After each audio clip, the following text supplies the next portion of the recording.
You've released the Daydreamer song, which I must admit everybody loves. What was the inspiration behind it? Was it going on your previous experiences from a singer and an actor?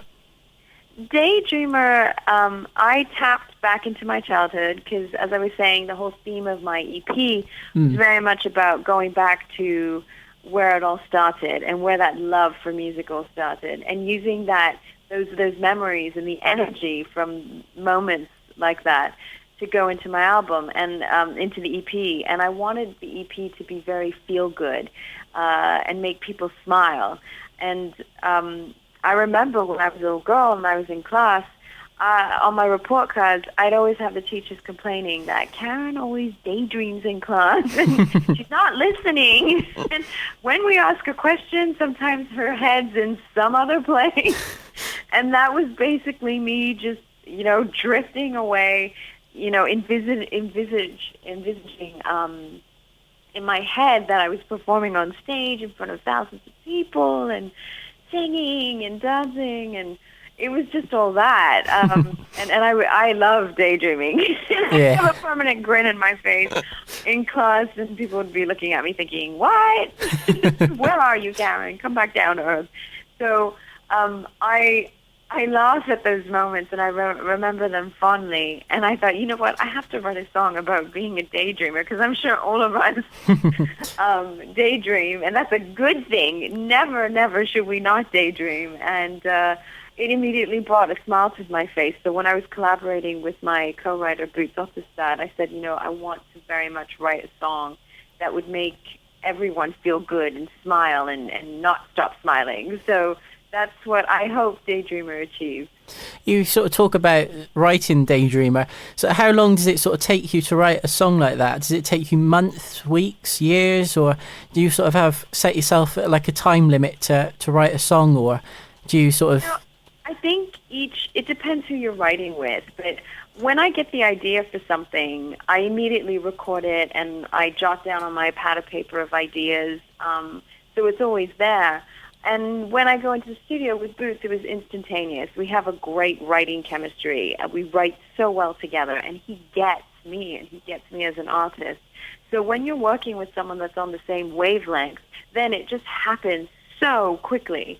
And we wrote Daydreamer in a day. Wow. So I think the most important thing before writing a song is knowing what you want to write about and what inspires you in that moment. It's kind of like when you're dressing, getting ready for your day, you're wondering, if you're wondering, what am I going to wear? And I always dress according to my mood. So that's what I did. So it's writing a song is like writing according to what mood you're in that day. But for me, I definitely wanted to write a happy song. So that's... And it's proved really well, hasn't it? Sorry? It's proved really well, really good. Thank you. I'm glad. Well, it's got, I think it's last check, it's got about 18,000 views on YouTube, something like that. Yeah, I mean, it's been out for a couple of weeks, and I think as an independent artist, I'm just so chuffed with the feedback.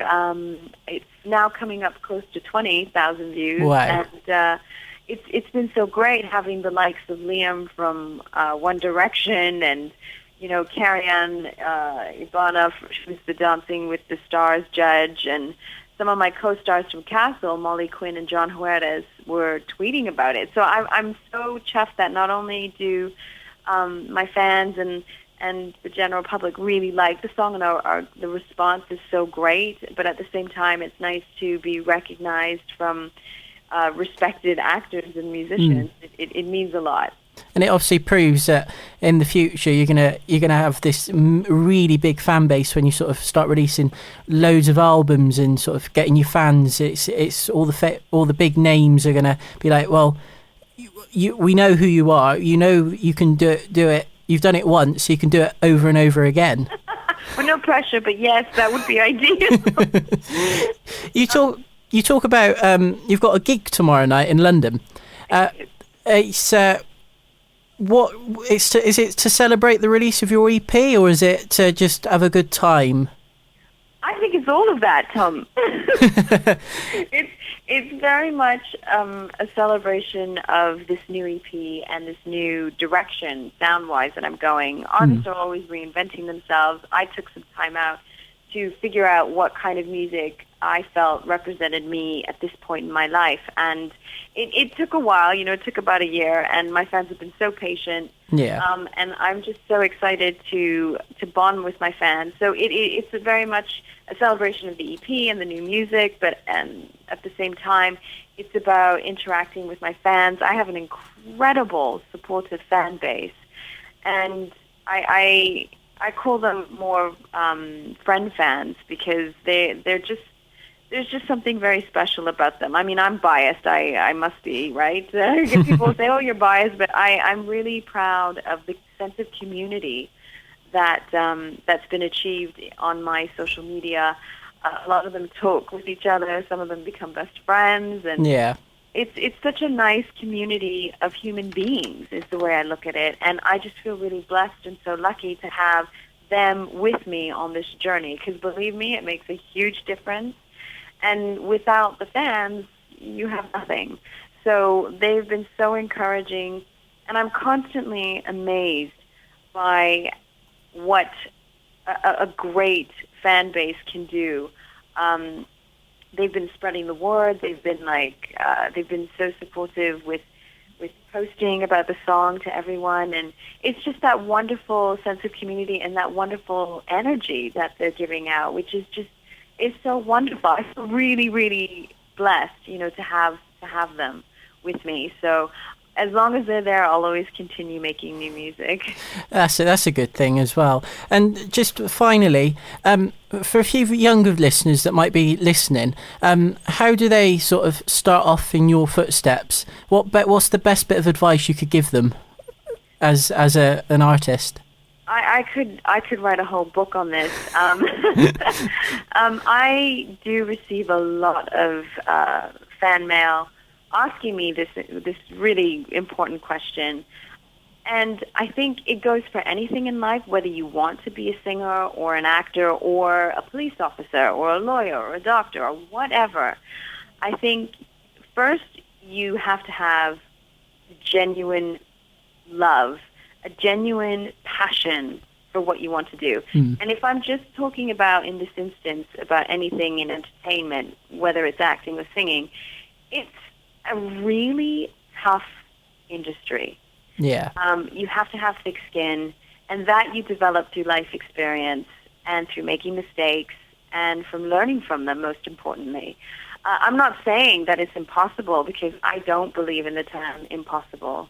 And I just feel, if I can do it, and I come from a very grounded, humble family who have no connections in the entertainment business. It's ironic now that my whole extended family are all in the music business, for example.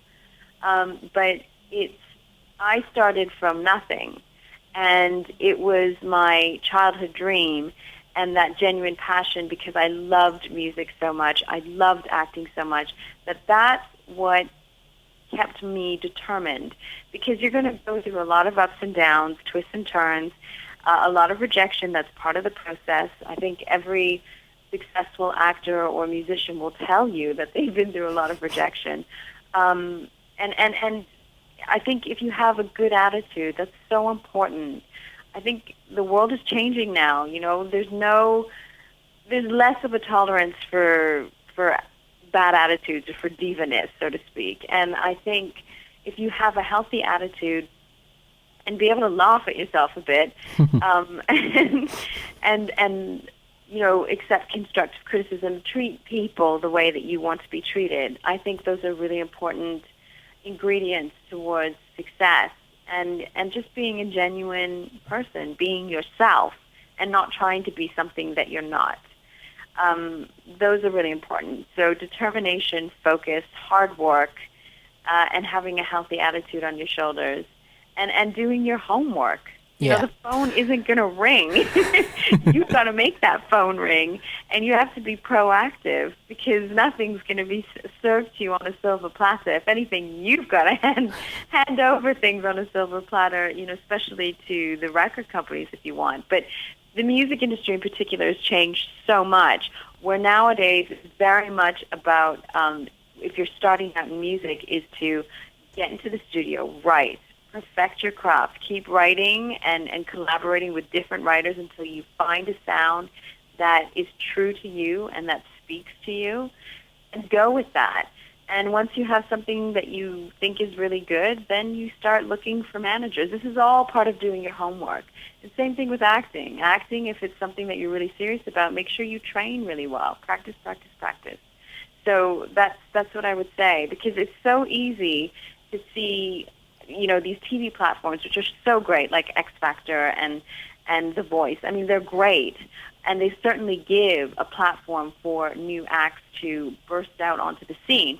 But people need to know, in truth, that it's not as instantaneous as that. I mean, things don't happen overnight. And if they do, then it's been a bloody long night for them to get there.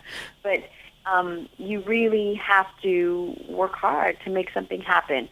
And I think the best way to sum it up is however much work you put into it is what you're going to reap back in rewards. So if you put that much time and effort and practice and dedication, then that's what you're going to get back. So if you don't put that much into it, then don't expect to get a lot back. So it sounds that's my long-winded answer. Well, thanks, Karen, for joining me on the show today. It's been lovely having you on. Oh, thanks so much. And I just want to say thanks to all your listeners, and thank you for the support, because it means so much. It's nice to be able to listen to someone which is down to earth and knows what they're talking about.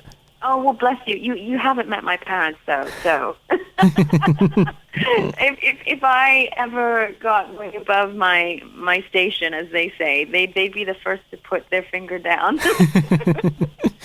Well, thanks for joining me, Karen, and we'll play Daydreamer later on in the show. So thanks for joining me.